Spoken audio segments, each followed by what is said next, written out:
안녕하십니까. 5월 25일 수요일 오전 11시를 막 넘겼습니다. 이 시간에는 거대 야당인 민주당, 그 민주당이 지금 국민들에게 보이고 있는 천둥벌거숭이가 되어서 내로남불은 옛날 얘기고 아주 양아치 수준의 정치 행태를 보이고 있는 것에 대해서 국민인 우리가 언제까지 이걸 참고 견디며 헌법수호 최고 책임자인 대통령으로 새로 취임한 윤석열 대통령은 헌법수호 책임자로서 이 사태를 어떻게 극복해 갈 것인가 하는 것에 대해서 여러분과 함께 걱정해 보기로 하겠습니다. 어제 그저께 민주당은 차기 국회의장으로 의원총회에서 김진표 의원을 선출했습니다. 이제 본회의에 가면 그 투표로 결정되는데 김진표 의원을 이제 민주당은 내세울 것입니다. 그래서 그는 이제 국회의장이 될 텐데, 그가 의원총회에서 그 선출된 직후에 한 말은 아주 선언적으로 이런 말을 했습니다. 나는 윤석열 정권의 국정 독주를 막겠다. 내 몸에는 민주당의 피가 흐른다. 아주 이렇게 선언을 했습니다.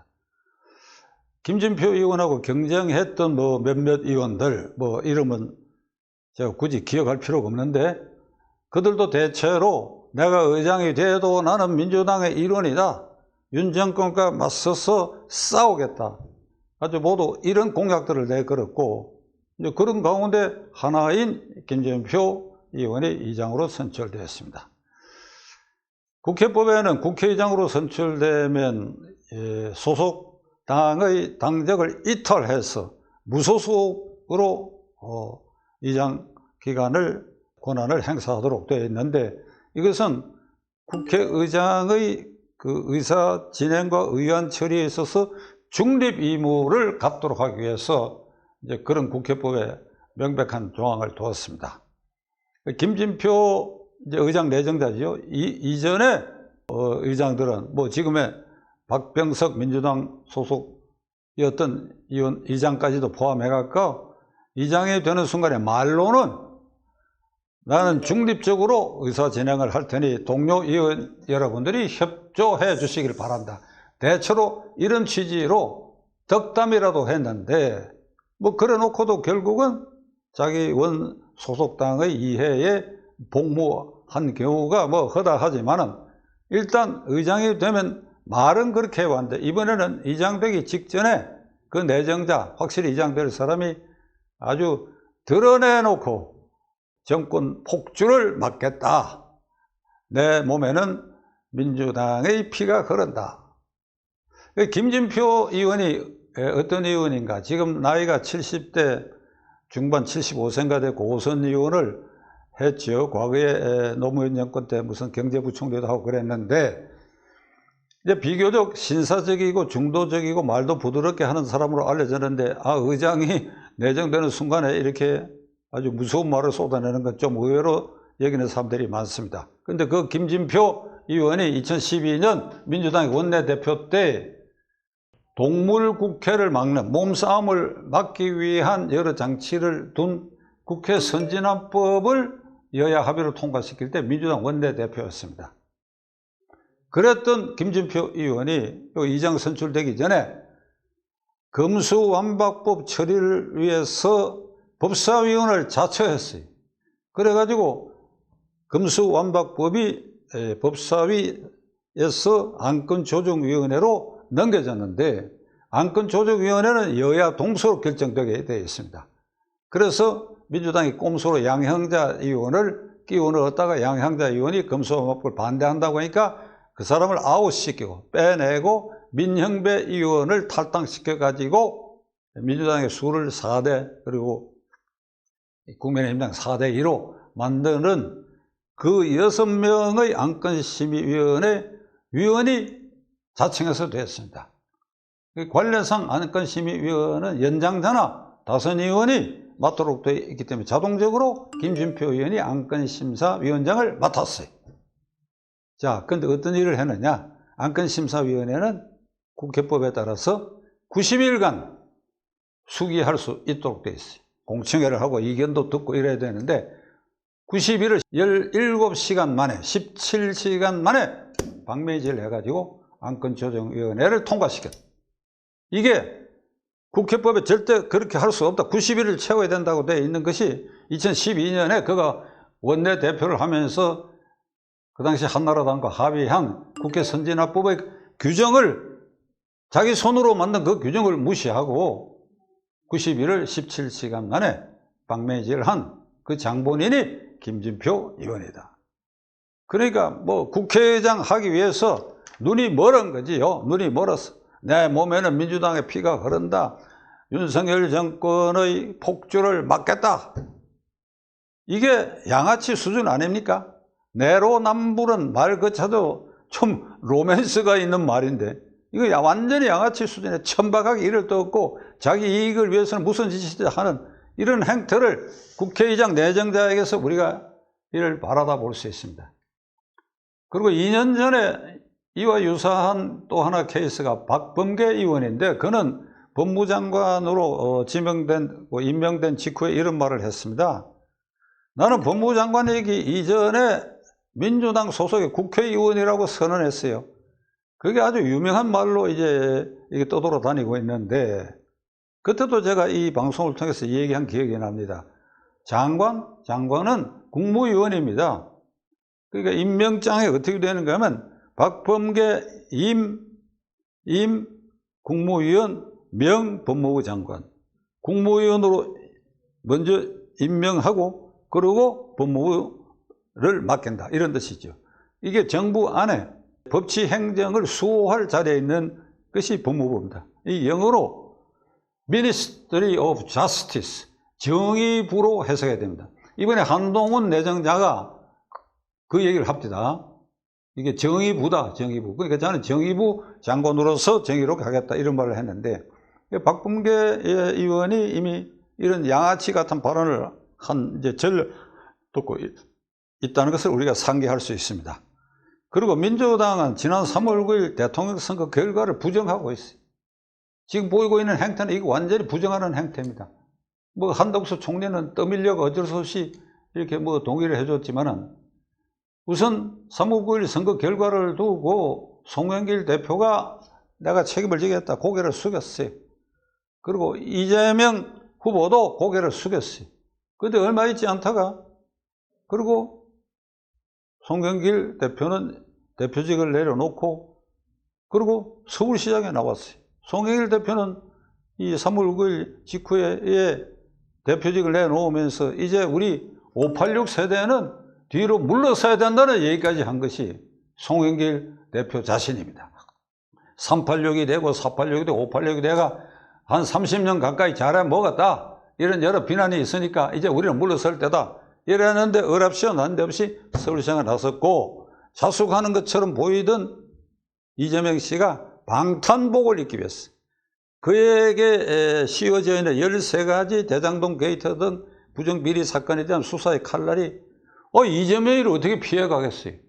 그러니까 일단 비영구적인 개항 을구에 가서 국회의원이 되가 배지를 달면 국회의원으로서 체포동의안을 막을 수 있다. 그러니까 방탄용 국회의원이 되기 위해서 이게 뭐 완전히 천둥벌거성이고 헌법에 규정되어 있는 국회의원의 직무나 이런 거는 뭐 아랑곳도 없고 오로지 나를 방어하기 위해서 나갔다. 이게 양아치 수준의 정치 행태를 보인다고 할 수밖에 없습니다. 한동훈 법무부 내정자의 청문회에서 보인 민주당 이른바 강경파들 뭐 고민정, 뭐 김남국, 뭐 최강욱, 뭐 또 누구누구, 뭐 이수진 이런 의원들이 보인 무슨 철험회라고 총강경파 집단의 그 의원들이 법사위에 총동원 데가 한동훈 후보하고 1대1로 맞붙어가 그 망신당하고 뒤로 물러선 거 여러분 기억하시지요? 그게 한동훈 내정자의 딸이 이모 교수 뭐 논문 쓰는데 관여한 것인데 이거를 이모 교수로 한동훈 내정자 딸의 이모 교수로 그 다음에 한 XX가 여기 무슨 뭐 한 3M 회사인데 거기에 헌 컴퓨터를 기증한 것을 한 XX가 한동훈의 딸이다. 이렇게 이게 헛발질 해가지고 웃음거리가 되고, 특히 고민정 의원하고 주고받은 그 대화 내용이 지금 인터넷상에 이게 돌아다니는데 수백만 조회수가 오르고 있대. 그러니까 이들이 완전히 천둥벌거숭이가 돼가지고 국회의원의 본분도 망각하고, 그러니까 조폭은 말이죠. 시청자 여러분, 조폭은 그 어떤 조직을 보호하기 위해서 자신을 희생하는 그것이 이 조폭의 의리입니다. 그런데 이 사람들은 이 민주당이라는 조직을 위해서 희생할 생각이 있는 것이 아니라 자기가 돋보이게 하고 자기 기득권을 지키고 자기의 충성도를 보이고, 특히 민주당 홍위병들에게 봉사하고 있다. 민주당 홍위병, 지난번에 제가 말씀드렸지요. 이재명 후보의 선거 과정에서 탄생한 개딸들, 그리고 문재인 대통령 들어선 이후에 문바들이 합해가지고 이 홍위병들이 난동을 부리고 거기에 영합하다 보니까 국회의장 선거도 당원의 뜻을 따라라 하는 소리까지 나오게 되는 이 지경이 됐어요. 최강욱 의원이라는 사람이 법률사무소에서 스펙 쌓는 것에 대한 허위 문서를 작성했다 그래가지고 재판에 회부돼서 고등법원에서 이원직 상실형의 형을 선고받았습니다. 지난 주일에. 그러자 지금 말씀드린 이런 철험의 이런 강경파 의원을 포함해 18명이 대법원에다가 탄원서를 내겠다 이거죠. 대법원에서는 이 판결을 깨고 최강욱 의원의 의원직을 유지해달라. 김명수 대법관이 지휘하고 있는 법원을 우리는 참 고등법원, 지방법원 판결을 믿을 수도 안 믿을 수도 없지만 그래도 법원인데 여기다 대고 대법원에 최강욱을 살려라 하는 탄원서를 냈다. 진중권 전 동양대 교수가 이를 두고 이렇게 얘기했습니다. 이건 깡패 집단보다도 못한 사람들이다 라고 얘기해서 깡패 집단보다도. 그리고 그게 양아치지요. 그게 양아치보다도 못한 품격을 가졌다. 이제 이런 얘기입니다. 자, 결론을 내리겠습니다. 일이 이쯤 됐으면 이 대한민국 국회 여의도를 바라다 보는 헌법상 제1기관인 국민인 시청자 여러분과 저의 입장에서는 저기에 양심분자도 있고 헌법 46조를 지키기 위해서 안간힘을 쓰는 의원들도 간하고 있기는 하지만은 자관 저 야당의 양아치 짓, 그리고 국민의힘당이 여기에 대응하는 저 무기력 웰빙 기질, 그래서 누군가는 여의도 이사당 꼭대기에서부터 이게 똥물을 끼얹어야 될 거 아니냐 하는 얘기까지 나올 지경이 되었습니다. 저 국회의원들 보고 자각하고 자숙하고 바로 서라 얘기해봐야 소용이 없습니다. 결국 우리가 앞으로 2년 뒤 국회의원 선거에 국민적 어떤 결단을 해야 되는데, 그럼 그 2년을 그런 식으로 팽개쳐 이렇게 바라다만 볼 것이냐? 그렇지 않습니다. 윤석열 대통령에게 저는 기대합니다. 왜? 헌법 66조에 규정되어 있는 헌법 수호 최고 책임자가 국가 원수이고 대통령이라 규정되어 있어요. 이게 전부 일들이 앞에 말씀드린 게 전부 헌법에 위반되는 일을 태연히 저질리고 있다. 이걸 바로잡기 위해서 윤석열 대통령은 국회의원을 만나고 달래고 설득하고 아주 이런 노력을 국민들에게 한번 보여주기 바란다. 꾸준히 해보세요. 꾸준히.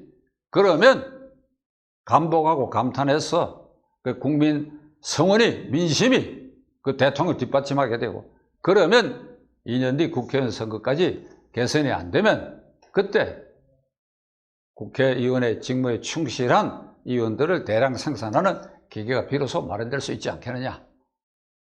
오늘 여러분과 함께 양아치 수준으로 전락하고 있는 저 야당을 걱정하는 얘기를 해봤습니다. 끝까지 시청해 주셔서 감사합니다.